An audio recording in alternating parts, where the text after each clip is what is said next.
Halo semuanya, kembali di tutorial Fisika 1B. Nah, kita akan membahas untuk topik materi dinamika, khususnya untuk gaya gesek yang telah ada pada slide perkuliahan kalian sebelumnya.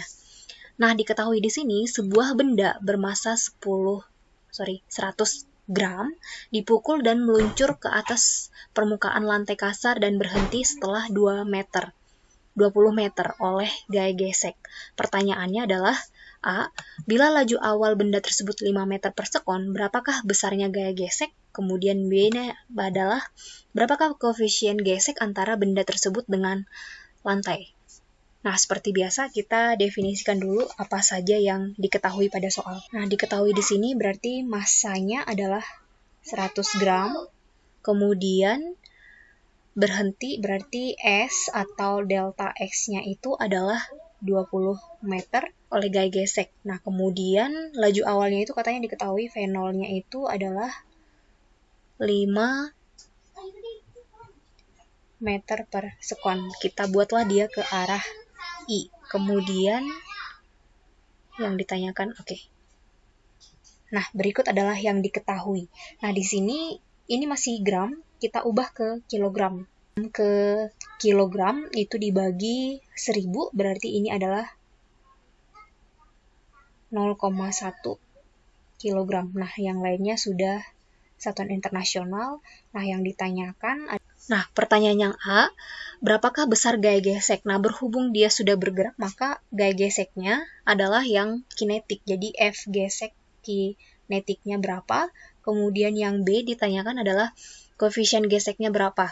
Nah, nyambung ke yang di atas, maka koefisien kinetiknya itu adalah yang koefisien geseknya itu adalah yang kinetiknya. Nah, berikut tips pengerjaan untuk soal-soal dinamika, yaitu yang pertama kita gambarkan dulu diagram gaya sesuai dengan kondisi atau kejadian yang diketahui pada soal, kemudian kita menerapkan hukum 2 Newton, sigma F sama dengan MA. Apakah di sumbu X kah dia yang memiliki percepatan, ataukah di sumbu Y? Kita lihat kembali kondisi di soalnya. Nah, kemudian kita lanjutkan atau kita turunkan hukum 2 Newton tersebut dengan menyesuaikan apa yang ditanyakan. Nah, ini adalah benda yang tadi. Jadi ini adalah si bendanya, kemudian ini adalah si lantainya. Nah, benda tersebut katanya memiliki massa, berarti ini adalah gaya beratnya. W sama dengan massa dikali gravitasi, yaitu 0,1 dikali dengan 10, berarti 1 Newton, kemudian karena berada di atas permukaan, maka terdapat gaya normal atau N. Nah, kemudian benda dipukul namun gayanya tidak diketahui, berarti kita abaikan dan dia meluncur. Kita asumsikanlah dia meluncur ke sebelah kanan.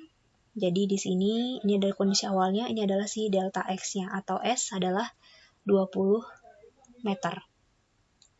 Arahnya ke I. Nah, kemudian ini adalah posisi akhirnya. Ini adalah XI, ini adalah XF. Diketahui V0-nya itu tadi adalah 5 meter per sekon, arahnya ke I juga. Nah, maka kita terapkan si yang tadi. Jadi kalau misalkan lantainya itu tadi adalah kasar, maka dia selalu berlawanan dengan si percepatannya. Jadi dia kan akan bergerak ke sana, maka ini adalah si gaya gesek si kinetisnya. Langkah pertama sudah selesai, kita lanjut ke langkah yang kedua, yaitu menerapkan hukum 2 Newton. Sigma F X sama dengan, nah dia ini kan bergerak. Nah, ini kan kita asumsikan bahwa dia bergerak ke sebelah ke sumbu X positif, maka sigma Fx sama dengan M percepatan ke arah sumbu X. Nah, kita lihat yang ke sebelah. Nah, kita lihat yang gaya yang ke sebelah X itu hanya ada si gaya geseknya aja. Karena berlawanan arah dengan A-nya, maka ini adalah minus. Minus F gesek K sama dengan M A X. Nah, inilah persamaan yang pertama. Kemudian, sigma Fy, karena dia tidak bergerak di arah sumbu Y, maka dia adalah 0. Y-nya itu, selanjutnya adalah ke sumbu Y. Jadi, sigma Fy, karena dia tidak bergerak ke sumbu Y, maka dia adalah 0. di daerah sumbu Y itu hanya ada gaya normal dan gaya berat. Arah ke atas adalah positif, ke bawah adalah negatif, maka N dikurang W sama dengan 0 atau N sama dengan W-nya, gaya berat. Atau kita buat di sini N sama dengan M dikali G, persamaan yang. Kita lanjut ke langkah yang ketiga, yaitu sesuaikan dengan apa yang ditanyakan. Berhubung untuk pertanyaan yang A, yang ditanyakan itu adalah bila laju awalnya itu 5 meter per sekon, berapakah besarnya gaya gesek? Nah, karena ditanyakan pada berapakah besarnya gaya gesek, nah, kita lihat di sini, berarti jenis geraknya itu adalah GLBB. Nah, pada GLBB kita mengenal VT kuadrat sama dengan V0 kuadrat ditambah 2A delta X. Jadi komponen yang kita cari persamaan yang ada komponen yang diketahui di soal dan juga komponen yang ingin kita tanyakan, yaitu si A-nya.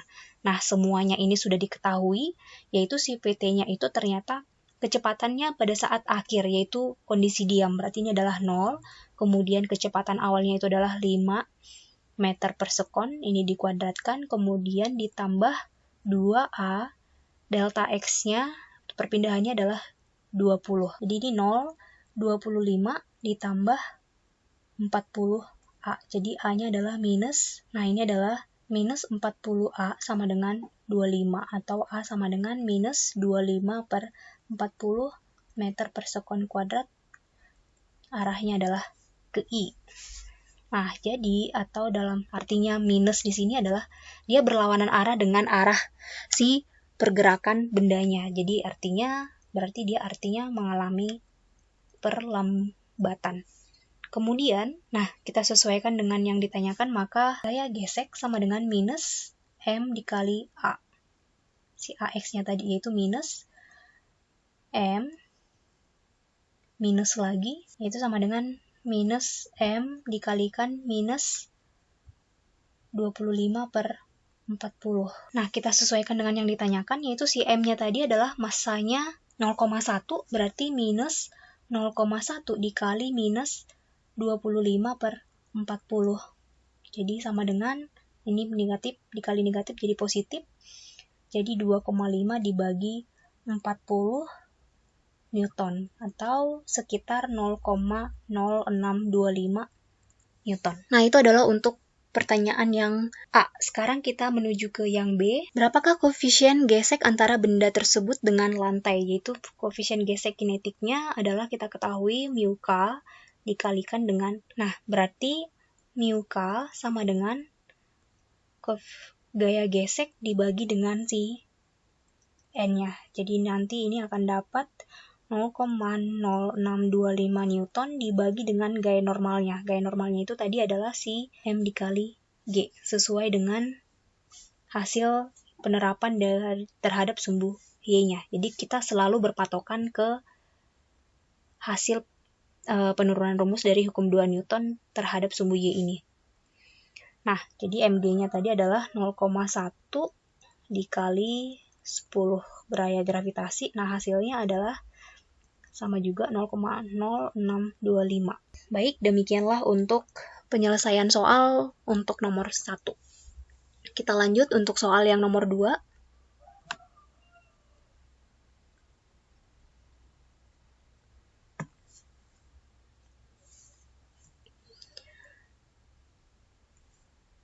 Nah, diketahui di sini melalui gambar massa pengendara dan motor berturut-turut adalah 50 kg dan 10 kg.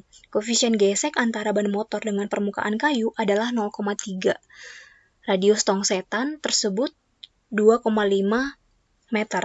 Jika sudut kemiringan tong terhadap garis horizontal adalah 85 derajat, tentukanlah kelajuan motor minimum agar pengendara dan motor tidak terjatuh. Nah, untuk pembuktian kelajuan minimum kendaraan agar tidak terjatuh ini, mari kita lakukan bersama-sama. Jadi, berbeda dengan dinamika Newton sebelumnya, yaitu pada sentripetal ini, sumbu X-nya itu, kalau misalkan pada dinamika Newton, sumbu X-nya itu adalah si bidangnya. Jadi, misalkan kalau ini adalah bidangnya, maka ini adalah sumbu X-nya, 90 derajatnya, tegak lurus. Yang tegak lurusnya adalah si Y-nya. Nah, untuk gaya sentripetal, atau gerak melingkar ini, maka sumbu X-nya itu adalah kemana dia akan melingkar. Jadi misalkan contohnya di sini adalah dia akan melingkar ke dalam misalkan. Nah, maka sumbu X-nya itu adalah ke sebelah sini atau horizontalnya. Percepatannya itu adalah V kuadrat per R karena dia bergerak melingkar, yaitu gaya yaitu percepatan sentripetalnya. Nah, kita buktikan untuk benda yang ini tadi, kita gambarkanlah diagram masing-masing. Nah, kita gambarkanlah diagram gayanya. Jadi ini adalah si garis mendatarnya, ini adalah si theta. Kita asumsikan ini adalah kendaraan tadi yang akan menikung atau yang akan melaju pada tong setan. Ini adalah sumbu X, karena dia akan mengarah ke pusat tikungannya. Kemudian 90 derajatnya adalah si Y. Nah, di sini adalah si gaya normal dan ke sini adalah si gaya berat. Nah, karena yang ditanyakan itu adalah kelajuan minimum kendaraan agar tidak terjatuh, maka kalau terjatuh dia ke bawah, maka gaya geseknya itu adalah sebaliknya. F geseknya ke sana. Nah, kita perhatikan di sini bahwa gaya si N dan si gaya geseknya itu belum ada untuk komponen X dan si Y-nya. Jadi kita masing-masing cari tahu atau kita ambil di sumbu X dan di sumbu, kita proyeksikan di sumbu Y dan di sumbu X-nya itu seperti apa. Nah, di sini adalah si NX-nya, maka di sini adalah si NY-nya. Kita lihat di gaya gesek, maka ke sebelah sini adalah gaya gesek si X, ke sebelah sana adalah gaya gesek si Y. Jadi kalau ini kita sudut yang berseberangan luar, ini akan sudut theta, kemudian di sini akan sudut theta. Nah, jadi di sini FGX itu adalah FG cos theta, FGY adalah FG sin theta, dan NY itu adalah N cos theta, dan NX-nya itu adalah N sin theta. Sedangkan si W-nya adalah tetap searah sumbu Y. Nah, diagram gayanya sudah, sekarang kita lanjut untuk menerapkan hukum 2 Newtonnya. Ya, karena dia bergerak melingkar ke arah sumbu X, maka sigma Fx-nya itu adalah M dikali sentripetal ke sumbu X. Jadi sigma Fx ini yang ke arah X-nya, ke arah melingkarnya itu adalah dia positif. Jadi kebalikan ya. Kalau misalkan sebelumnya kita mengikuti diagram Kartesian, kanan itu positif, kiri itu negatif, ini sesuai dengan dia arahnya memutarnya ke sebelah mana. Jadi di sini NX-nya itu adalah positif. NX, kemudian FGX sama dengan M V kuadrat per R. NX-nya itu tadi adalah N sin theta. Kemudian F geseknya itu adalah FG cos theta sama dengan M V kuadrat per R. Nah, kita ketahui bahwa si FG ini adalah mu, koefisien gesek dikalikan dengan N. Jadi N sin theta dikurang mu dikali N cos theta sama dengan M V kuadrat per R. Jadi N kita keluarkan, sin theta dikurang mu cos theta sama dengan M V kuadrat per R. Jadi bisa dikatakan si N-nya itu adalah M V kuadrat dibagi R sin theta dikurang mu cos theta. Ini adalah persamaan yang pertama. Nah, kita lanjut untuk yang kedua, sigma Fy itu sama dengan 0, yaitu Y-nya itu yang ke atas itu positif, yang ke bawah dia adalah negatif. Berarti yang ke atas itu ada Ny ditambah F gesek dy itu akan sama dengan atau dikurang W sama dengan 0. Jadi N cos theta ditambah Fg cos Fg sin theta dikurang W sama dengan 0. Jadi N seperti yang tadi ya, cos ditambah gaya gesek N sin theta sama dengan W.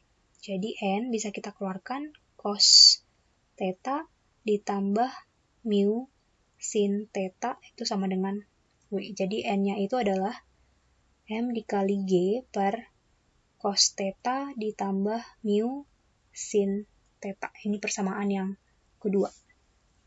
Nah, kita substitusikan untuk persamaan 1 dan 2. Jadi di kita sana mv kuadrat per r sin theta dikurang mu cos theta itu sama dengan mg dibagi dengan cos theta ditambah mg mu sin theta. Jadi m-nya sama-sama habis, maka v kuadrat adalah g dikali r sin theta dikurang mu cos theta dibagi dengan cos theta ditambah mu sin theta. Jadi kalau misalkan ditanya V-nya, maka akar dari... Nah, inilah pembuktian si kecepatan minimum untuk gerak yang menikung itu tadi. Nah, jadi kalau misalkan untuk kasus soal kita, nah jadi untuk penyelesaian soal kita ini sama seperti gerak menikung tadi, jadi kita tinggal substitusikan ke masing-masing yang diketahui. Jadi si M-nya itu adalah massa pengendara dan si motornya, kemudian R-nya itu adalah tadi 2,5 meter, dan θ-nya itu adalah si 85 derajat. Baik, saya pikir saya rasa kalian sudah bisa mensubstitusikan nilai yang diketahui dengan persamaannya. Sekian untuk latihan soal kita hari ini, semoga bisa dipahami. Terima kasih semuanya.